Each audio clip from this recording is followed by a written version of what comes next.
Баршаңызға қайырлы күн. Бүгін біз авокадодан дайындалатын оңай таңғы ас дайындайтын боламыз.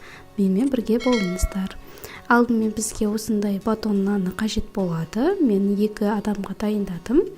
Осылай кішкене қалыңдау етіп турап аламыз. Және де екі жағын тостерге басып алатын боламыз. Енді авокадомызды 2-ге бөліп, және де ішіндегі дәнегін алып, осылай ортасын кубиктап турап, және де қасықпен бөлек ыдысымызға салып алатын боламыз. Егер де 2 адамға арналған таңғы ас болатын болса, жарты авокадо да жетеді екен.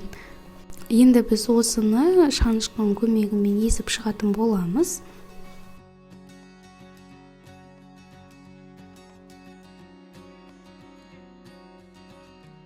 Мінекей бізде осындай болып шықты. Енді үстіне аздаған тұзымызды салып, тағы да жақсылап араластырып алатын боламыз.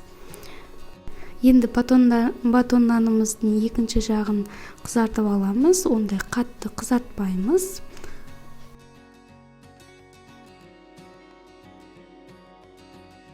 Біздің батондарымыз дайын болды. Екінші жағы осындай кішкене жұмсақтау, және оның үстіне 1 қасық творожный сырымызды жағып, үстіне манағы авокадомызды жағатын боламыз.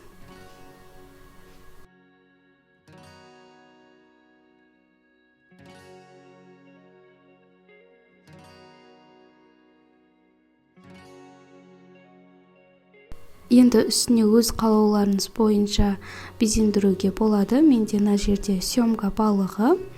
Егер де семга балығын ұнатпайтындар үшін бұл қажет емес. Және де қасына қуырылған жұмыртқа қойдым.